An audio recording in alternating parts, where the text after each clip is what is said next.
Have you ever fired off an angry text message that you instantly, intensely regretted the very second it left your phone? Oh, absolutely. We've all been there. Right. Or, like, looking at the bigger picture, have you ever felt just utterly exhausted chasing a promotion or maybe a certain curated lifestyle, only to realize you are completely sacrificing your peace of mind just to get a slightly bigger paycheck? Yeah, or a slightly better title. Exactly. If you are nodding your head right now, you are definitely not alone. No, not at all. I mean, it really feels like a uniquely modern epidemic, Yeah. that specific flavor of burnout.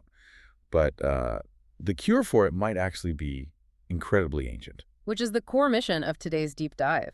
We are exploring the ancient wisdom of Proverbs 15. Right, the teachings traditionally attributed to Solomon. Yes, and we're going to see how his insights on speech, on humility, and on discipline are honestly the ultimate shortcut to a peaceful, grounded, modern life. Because we are looking at a text that is thousands of years old, yet it reads like a diagnostic manual for today's high-stress environment.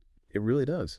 And, well, the overarching lesson of this entire text, the absolute foundation we have to start from, is this profound idea that our inner character directly shapes our outward behavior. It's basically a one-to-one correlation, right? Exactly. Those who actively cultivate humility, thoughtful speech, and a reverence for God, they experience a much greater sense of peace and stability. And that's regardless of their external circumstances. Okay, let's unpack this. We want to summarize these ancient principles and figure out their modern applications right out of the gate. And there really is no better place to start than the most immediate outward expression of our inner character. The words we choose to speak. The words we choose to speak, exactly. So the text opens with what is arguably one of the most famous pieces of wisdom in history. It essentially states that a soft answer turns away wrath, but grievous words stir up anger. A soft answer turns away wrath.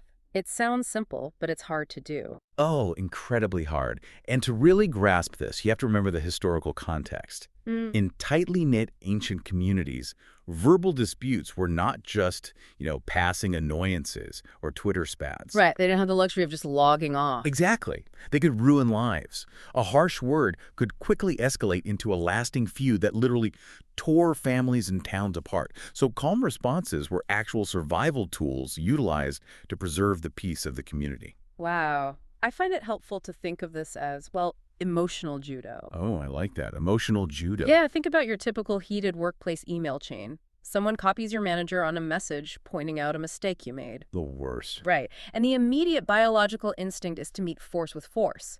Your ego takes a hit, your defenses go up, and you just want to hit back harder to prove them wrong. Of course. That's the natural human reaction. But a soft answer doesn't just awkwardly absorb the blow.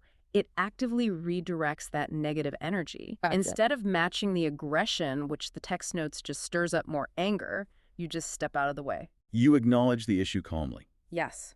You entirely diffuse the attacker's momentum because there is no resistance for them to push against. Emotional judo. That is such a great way to frame it. What's fascinating here is how the text views speech. It's not just treating language as a functional tool for communication.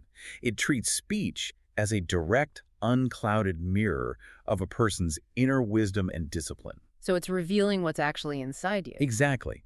The text consistently contrasts the two paths. Yeah. It notes that the tongue of the wise uses knowledge correctly, while the mouth of fools essentially pours out foolishness. Pours it out. That's a vivid image. Right.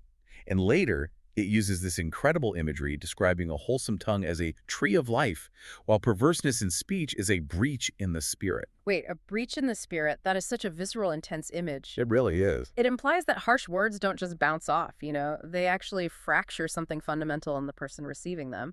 And honestly, probably in the person saying them too. It's a devastating metaphor.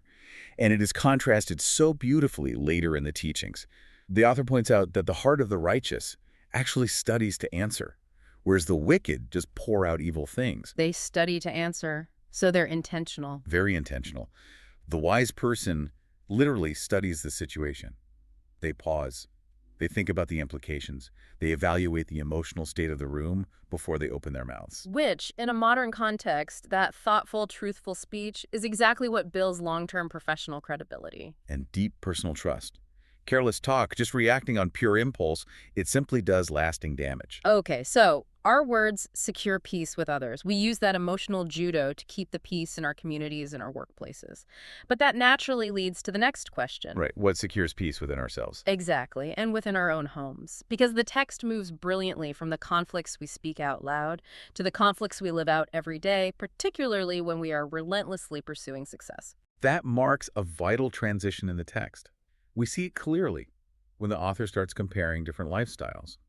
There is a striking observation that having just a little bit combined with the fear of the Lord is far better than having great treasure that comes with trouble. Okay, here's where it gets really interesting because I have to push back a little on behalf of anyone listening right now. Sure, go for it. The text uses a very specific contrast. It says, a dinner of herbs where love is better than a stalled ox where there is hatred. Yes, a very famous comparison. Now, a dinner of herbs sounds incredibly bland. And a stalled ox, that was a prized fattened calf, right? Right, that is essentially ancient luxury Wagyu beef. Exactly. So is Solomon just romanticizing poverty here? I mean, are we honestly supposed to pretend the side salad is objectively better than the Wagyu steak? Well, he isn't romanticizing poverty at all. He is calculating a hidden cost. A hidden cost. Yeah, he is talking about the invisible tax that hostility places on wealth. In ancient homes, harmony was valued over material abundance because they understood a fundamental psychological truth. Your environment dictates your capacity to enjoy your life. Oh, wow. That makes a lot of sense. Right. Think about how this played out today. So many people pursue immense wealth or high-status careers, but the stress of acquiring and maintaining that status introduces a massive tax. They completely sacrifice their relationship. Their relationships, their physical health, and their emotional well-being, all just to get that luxury. So they successfully acquire the stalled ox, but the stress has ruined their appetite. Exactly. Or they're eating it alone in a sprawling house where nobody speaks to each other. That's depressing. But it's so true. That is the exact reality the text is warning against. Another passage warns that the person who is greedy for gain brings actual trouble to their own house. The underlying mechanics of this are tied directly to our nervous systems. Really? How so? Well, a lavish feast eaten in a toxic environment keeps your body in a state of high alert. The wealth becomes useless because you cannot relax enough to enjoy it. Your cortisol is just pumping. Yes. But a simple meal, shared with people you deeply love and trust, yields a far higher quality of physiological and emotional life. Healthy relationships and peace of mind hold far more tangible value than material luxury paired with chronic conflict. Which is an incredibly hard pill to swallow in a culture that is absolutely obsessed with the hustle and the grind. Oh, completely. It goes against everything we're taught. So to actually achieve this kind of peace and to avoid the trap of superficial toxic success, how do we train ourselves to make better choices? By accepting the uncomfortable reality that we do not have all the answers. That's a tough one for the ego. It is. But the text is very clear that humility is the absolute prerequisite for success. It states that without counsel, our purposes and plans are disappointed. But in a multitude of counselors, those plans are established. A multitude of counselors. Yes. The overarching theme is that before honor comes humility. You know, it's like driving a car with massive blind spots. Oh, I like that comparison. Yeah, like you can have the fastest, most expensive car on the road representing your raw talent, your intelligence, or your ambition. But if you try to merge onto a busy highway without using your mirrors, and in this analogy, your mirrors are your counselors and advisors, that speed actually makes the crash much more destructive. That is spot on. The counselors don't exist to slow you down. They provide the 360-degree visibility required to actually use your speed safely. That perfectly illustrates the mechanism. In the ancient world, high-stakes decisions were almost never made in isolation. They were community decisions. Right. They were made collectively, often with a council of elders or trusted advisors who could see the angles the leader was missing. And the modern application operates on the exact same logic. Whether it's business or family. Exactly. Whether you are navigating a volatile business market, managing your personal finances, or dealing with a complex family dynamic, seeking advice from knowledgeable people objectively reduces your risk of costly mistakes. Because wise leaders understand that arrogance is a blinding mechanism. Beautifully said. Humility is what opens the door to actual growth and sustained respect. The text even warns that refusing instruction is essentially despising your own soul. Wow. Despising your own soul. Yeah, while hearing correction brings deep understanding.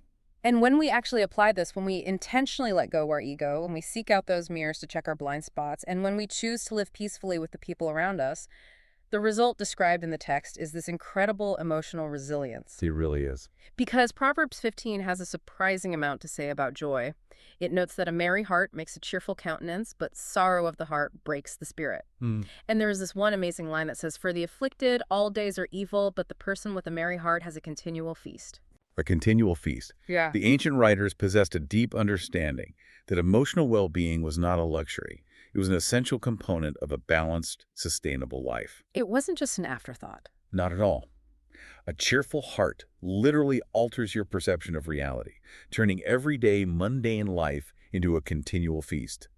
And modern psychological research strongly aligns with this. Oh, absolutely. The data shows that practicing gratitude, maintaining a positive attitude, and choosing optimism actively lower cortisol levels and contribute to better mental and physical health. It fundamentally strengthens our emotional resilience against the inevitable hardships of life. Okay, so if we pause here, we've looked at a masterclass in outward behavior. We use gentle words to diffuse conflict instead of escalating it. We prioritize a peaceful home over the invisible tax of toxic wealth. Right. We seek counsel to cover our blind spots, we stay humble, and we intentionally cultivate a joyful heart. All of this is incredibly practical, life-changing advice. It is. But if we just stop here, this is basically an ancient self-help seminar. Just be nice, stay humble, don't be greedy. But why is it so exhausting to maintain that on our own willpower? Well, because if you're just doing it for social optimization, you're missing the core engine behind it all. Exactly. So what does this all mean for our relationship with God? Because the text makes a very distinct shift here. It does. A major shift. It moves from the horizontal, how we treat each other, to the vertical.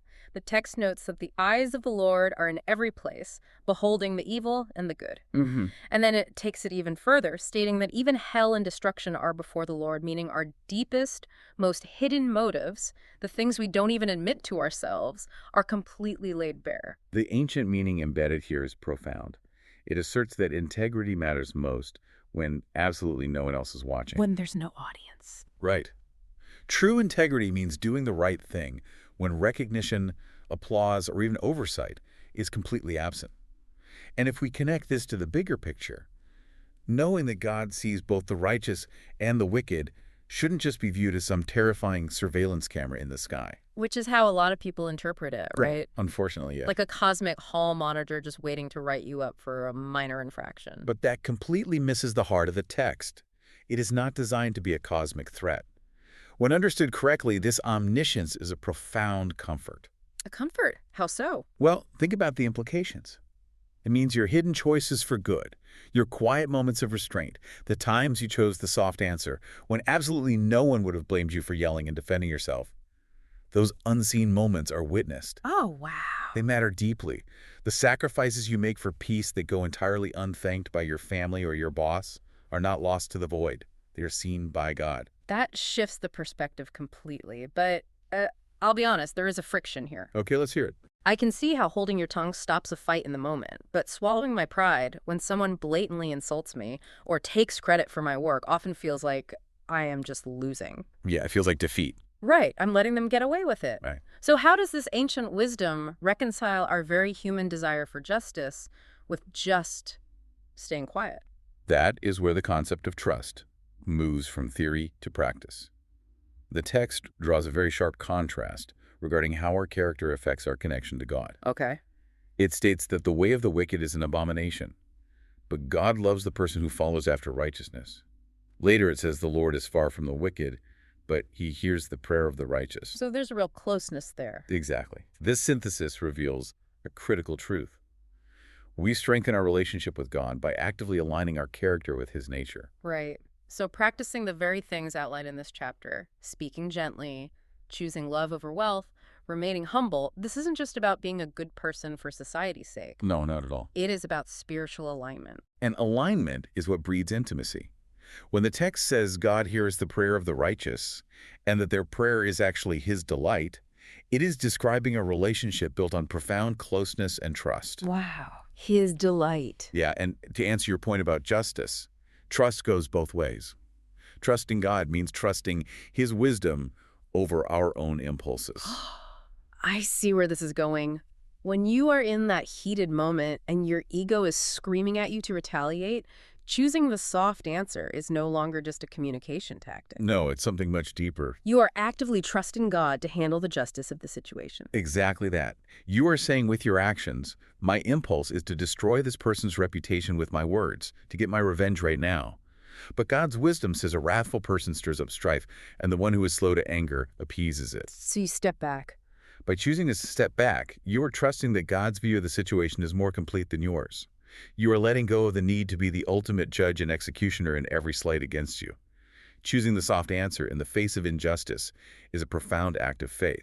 That is a massive paradigm shift. It takes these ancient proverbs completely out of the realm of good advice and transforms them into a daily, gritty practice of faith. It's extremely practical faith. Yeah, like every single time you hold your tongue, every time you reject the toxic, stalled ox of unbridled ambition because it would destroy your family's peace, you are moving your spirituality from an abstract belief in your head to a lived reality in your hands. You are acknowledging that the fear of the Lord, which in this context means a deep, reverent awe that shapes your choices, is the actual instruction of wisdom. You are trusting that God's definition of a good life is objectively better than society's definition of a successful life.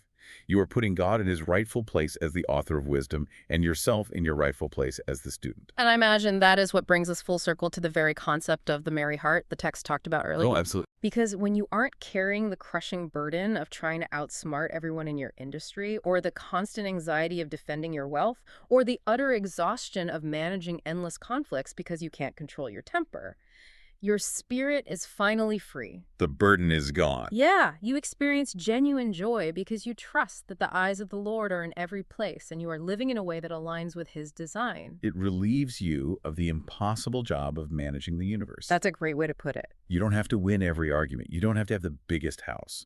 You just have to walk in wisdom, knowing your quiet integrity delights the Creator. That is the engine behind the peace. Which brings us to the core takeaway of our time together today. The teachings of Proverbs 15 prove, without a shadow of a doubt, that wisdom is not just an abstract intellectual concept you memorize for a theology test. Definitely not. It is a living, breathing thing. It is reflected in your everyday behavior, how you speak to a frustrated cashier, how you prioritize your family over your ego, how you navigate your blind spots. And crucially, how you act when the doors are closed and no one but God is watching. Exactly. This ancient text acts as a flawless mirror for modern life. We started by talking about the deep exhaustion of the modern rat race and the heavy regret of reactive anger. This wisdom shows us the alternative path. A much better path. It shows us that true peace does not come from having the loudest words or proving to everyone that you are right or having an overflowing bank account. True peace comes from reverence, from humility, and from trusting the unseen order of God's wisdom. Before we wrap up, consider this. If our words and our hidden choices are indeed a direct mirror of our character, what does your digital footprint, the texts you type and delete, the anonymous comments you read and leave, the things you consume in the dark, say about the actual state of your spirit when you think truly no one's watching? That is a very sobering thought. It really is. Yeah. So we leave you with this question. How will you apply this information in your life?